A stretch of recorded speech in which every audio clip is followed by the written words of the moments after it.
Assalamu alaikum and welcome to another episode of Dear Masuma with myself, Sana Araji, and our guest Masuma Jaffar. Assalamu alaikum. Wa alaikum salam wa rahmatullah. How are you today? Alhamdulillah, how about yourself? Alhamdulillah. Thank you for joining us again for another episode, and inshallah we're going to answer one of our viewers' questions. So let's get to it. So we have another question or a letter from someone who says, Dear Masuma, I live in the West with my family, and unfortunately my husband passed away from an illness, which means I have to solely look after our children. I have a small family, alhamdulillah, 2 boys and 1 girl, all of which are under the age of 16. As we live in the West, it can be difficult to teach them how to be a Muslim. My eldest is my son, and he's very impressible at the moment, and it seems that he's starting to neglect his prayers. I know it's only early days as he's 15, but I'm worried that there will be more bad habits to come, and I'm even more worried that this will have a knock-on effect with his younger siblings. What should I do? I'm just so worried that my children will be jahil, and if that happens, is the blame on me? Will I be punished? It's having a dramatic effect on my mental health. Please advise. Wow, okay. Bismillahir Rahmanir Rahim. First and foremost, it's really sad that she feels so alone and that she feels like she's bringing up her 3 children on her own. I think this is where you turn to the extended family, the community, other brothers and sisters within Islam to help, because honestly, bringing up children is not just on the mother and the father. It is a whole community affair, and I think that's really important to recognise. So although she doesn't have her husband, she does have other people there, hopefully that she can turn to, and she should turn to them. And I think a lot of the times we feel like we don't want to burden others, and we need to change the way we look at things. So rather than looking at it as burdening them, look at it as giving them an opportunity to serve Allah through serving His creation. So if she needs help, she needs to ask for it, whether it's from extended family members or from community members, from friends, whoever it is. That's part of the benefits of being a Muslim, is you're one huge family. I think that's really, really important. When it comes to her and her children, it's important for her to keep the lines of conversation open, the doors of conversation open. She needs to make sure that there's constant communication happening, that they're able to come and talk to her about everything and anything. She needs to be the sort of parent who will not lose it if her child comes and tells her something that doesn't sit comfortably with her. Rather, she can actually discuss it with her child, and discuss it in a way where she's not talking at her child, but talking with her child. So actually getting her child, asking the right questions to get her child to think about how they feel about whatever they've, thing that they've brought up is really, really important. She also, at that age, isn't it? It is very, because they're under. Is it like they're in puberty, I guess, and they've lost their father. So it's at that point where, especially with boys, because she no longer has that role model of a male figure, and again she needs to find someone that her boys connect to. So it may be an older cousin, it may be an uncle, whoever it is, because we need role models in our lives, which we can see in front of us. And obviously we have amazing role models from the Masumin, where she can actually get them to actually look at the stories from the lives of the Alima and think about how they can interpret that for their own lives. But you need physical role models as well, and I think that's really important. She needs to also ensure that they're worshipping together as a family. So maybe reciting Jamaat Salah together, doing reciting the Holy Quran together, doing like a dars together. So rather than getting them to do it, she's doing it with them. I think that's really powerful, because it shows that you're doing what you're telling them to do, and also a family that worships together, their bonds will be much, much stronger. And giving him, do you think, because she has a son that's the eldest, giving him kind of that man of the house responsibility. So like he's praying in front of them, he's leading the salah, giving him, being the imam of the Jama'ah. Yeah, maybe that might help him with his confidence, with his his own identity. For sure, it would really help with his confidence, and also it allows her to check his salah, make sure he's reciting it correctly and so forth.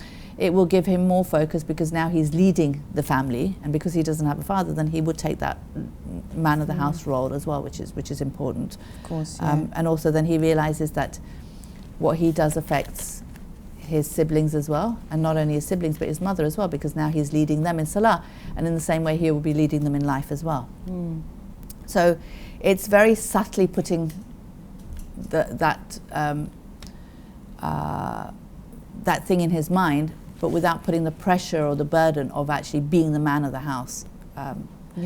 So I think that's really important. A lot of the times, I think in this sort of situation, the mother will go to a sheikh or a maulana to ask him to talk to her sons. Okay. I don't know necessarily whether that's the best way, because again it depends on whether he connects to that maulana or that sheikh. So if the maulana is really old, the son may not connect to him. So it may actually be more beneficial for him to talk to someone who is more his age, maybe a older cousin, who's got his head screwed on correctly. Okay, yeah. Because a lot of the times, when you send your son to the maulana or the sheikh, who's a lot older, you think you've done your bit, but that child's probably not taken anything away because they themselves have stopped listening. So it's not because the maulana's not doing the right thing, it's because they've not connected to the maulana, and they've just, they just stopped listening. Zoned out. Exactly, zoned out. Okay. Yeah. So I think that's important to recognize as well. She talks about the fact that he's only 15 and it's early days.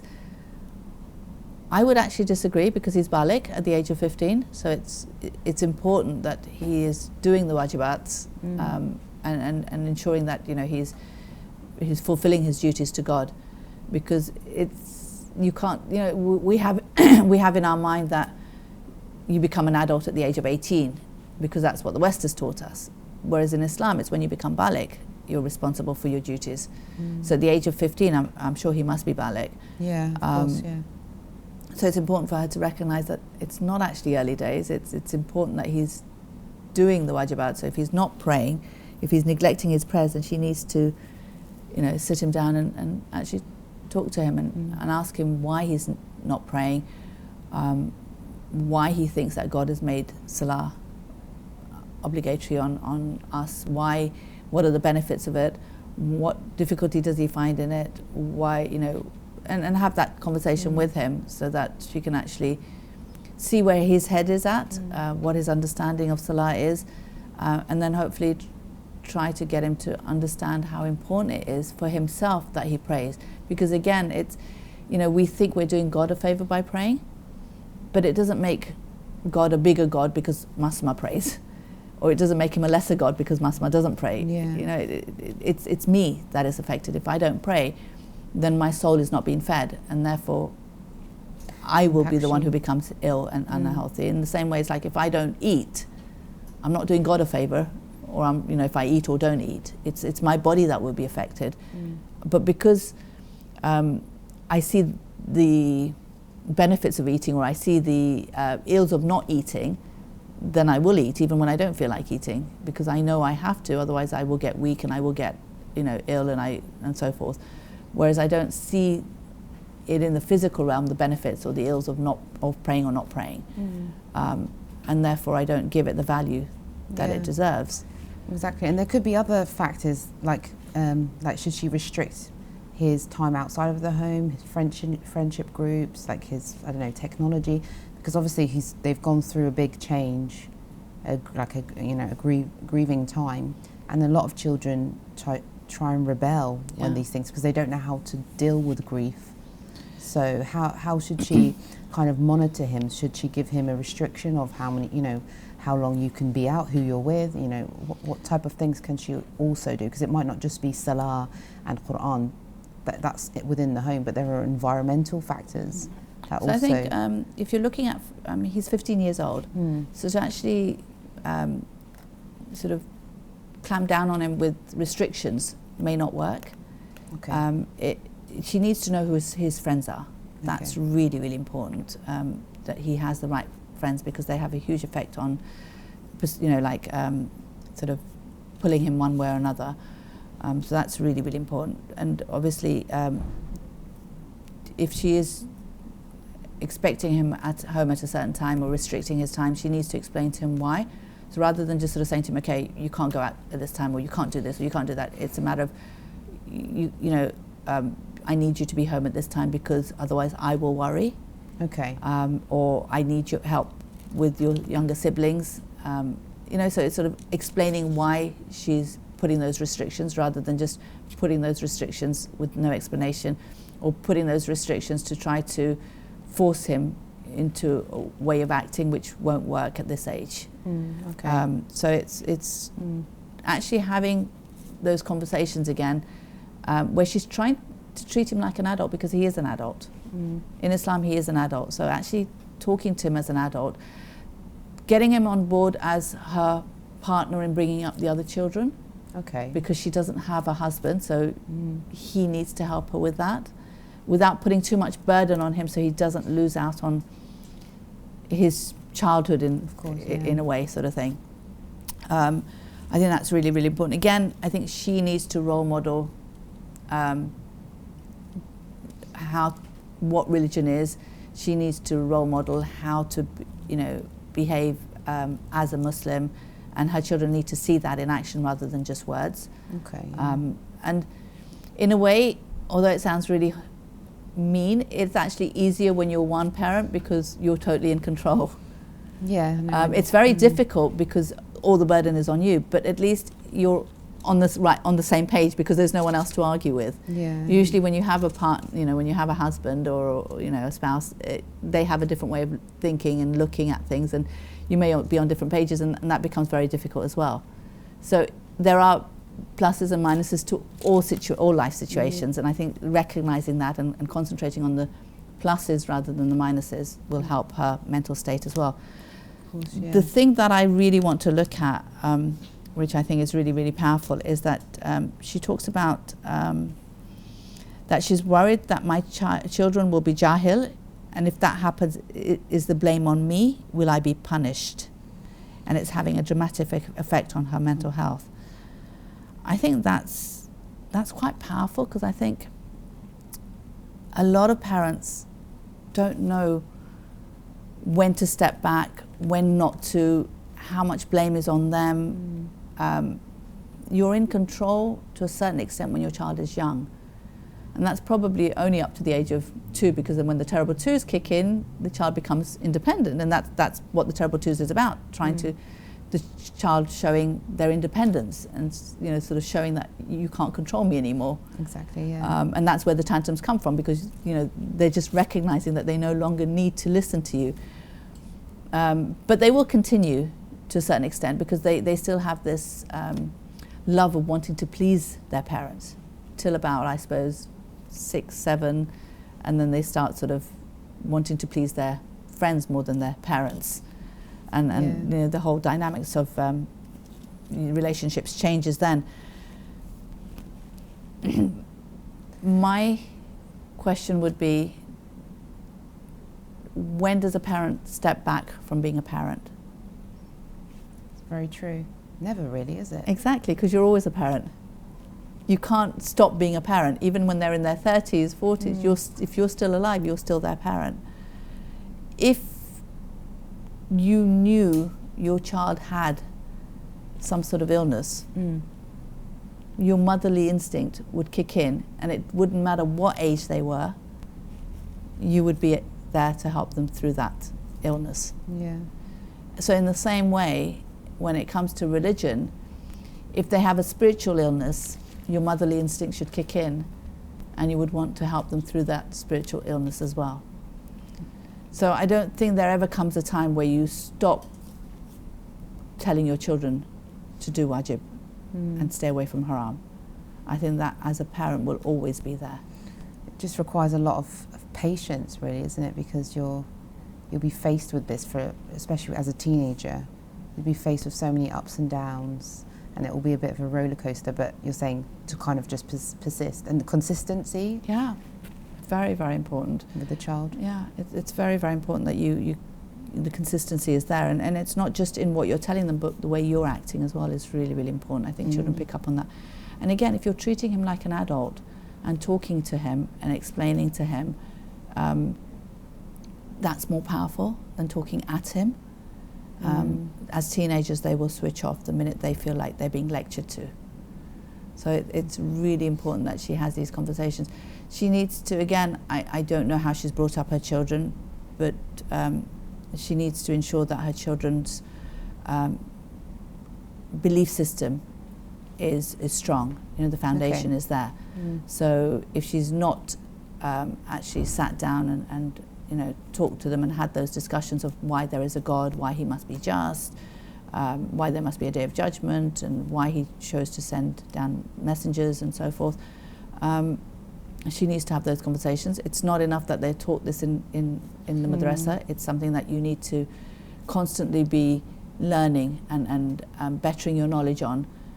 It's a constant journey of knowledge, which starts from a very young age and goes on through your whole adult life. So even, you know, within her own life, she should be questioning these things and reading and learning more about her belief system and her understanding of the belief system. Because again, this is why we're told that you can't do taqleed when it comes to belief. You can only do taqleed, follow a marja, when it comes to the do's and the don'ts. So it's important that she not only has her foundation strong, but also helps her children's foundation to grow very, very strong. Okay. Because then when they don't do something, she can relate it back to their understanding of God. Okay. So it's okay, so you didn't pray your Zuhur today. Why? How would that affect you? Why do you think God told you to pray it? What do you think that will do to your soul? You know, and actually getting him to think about that. Does it make a difference to God that you didn't pray it? From a perspective of, does it affect God? No. But from the perspective of course he wants you to pray it, because that's what your soul requires to grow stronger. And if your soul grows stronger, then it will be able to reach its potential, and therefore you'll be able to reach your perfection. And therefore when you go back to God, you will walk straight into paradise. So it's the 3 P's: potential, perfection, and paradise. Okay. And it's about recognizing that this world has been, God has created this world for us to grow in. Just like the womb of the mother is for the fetus to grow, the world is for the soul to grow. And once we've grown and reached our potential, then we no longer require this world, and we move on to the next world.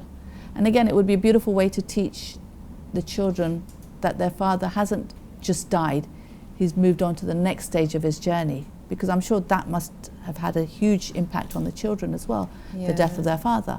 Exactly. So understanding that this world is a very transient, temporary world, and it's only like the womb of the mother, whereas once the fetus has grown to a certain level, it can't remain in the womb, otherwise it will die. So it needs to come out of the womb and come into the world. In the same way, the world is the womb for our soul. And once my soul has grown to a certain level, it will move out of this world into the next realm.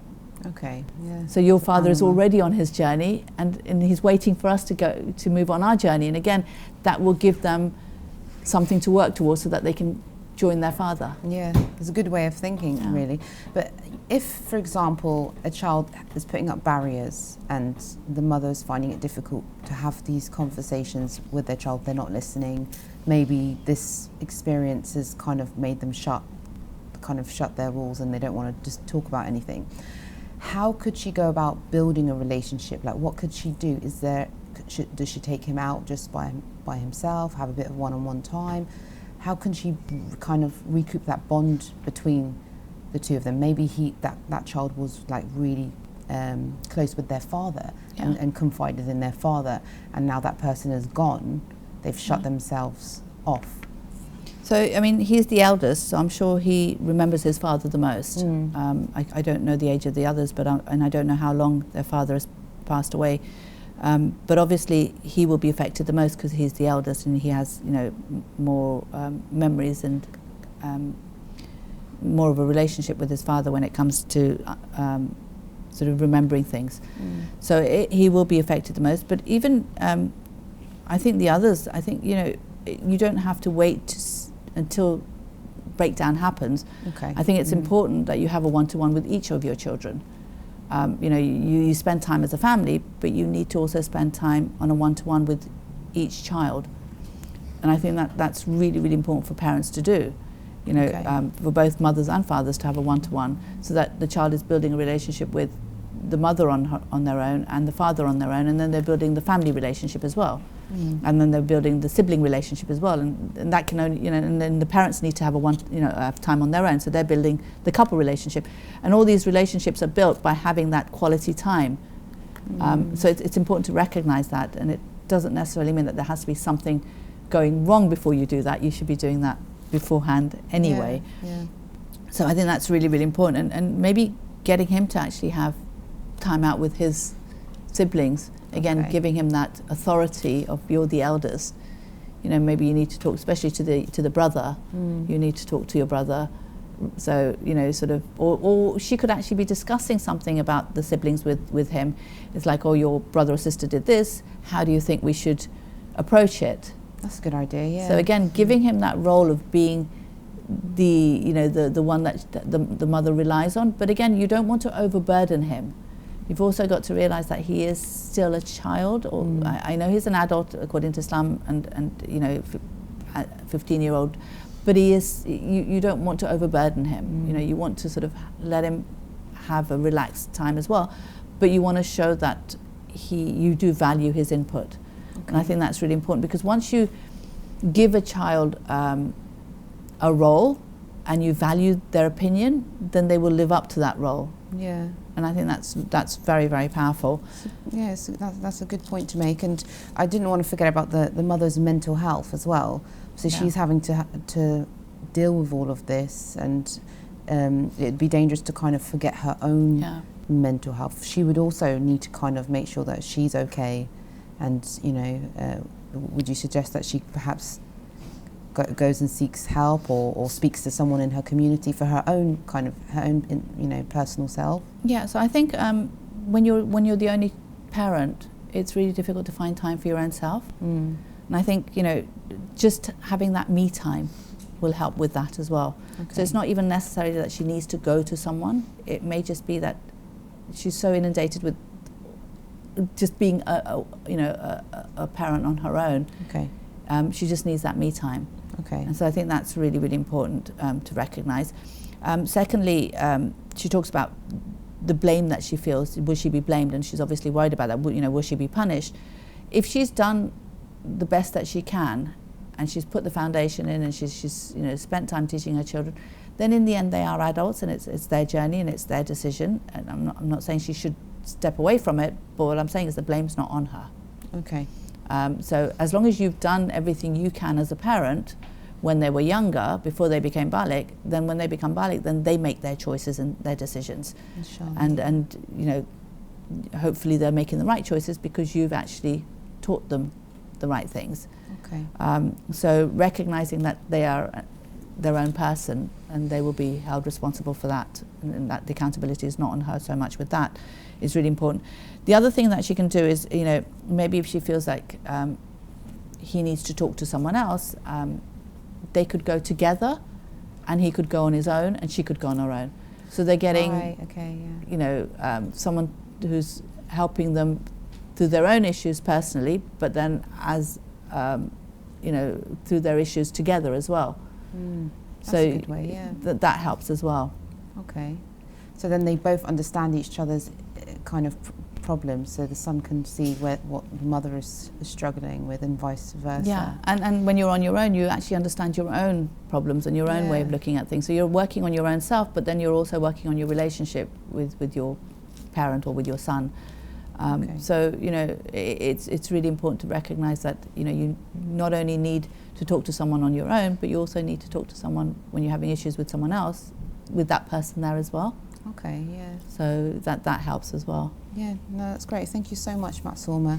And inshallah, hopefully this has helped our viewer with any of the concerns and any other viewers who have had similar situations. And please do send in or call us with any queries and questions that we can put forward to Masuma. And inshallah we'll see you next time for another episode of Dear Masuma. Assalamu alaikum wa rahmatullahi wa barakatuh.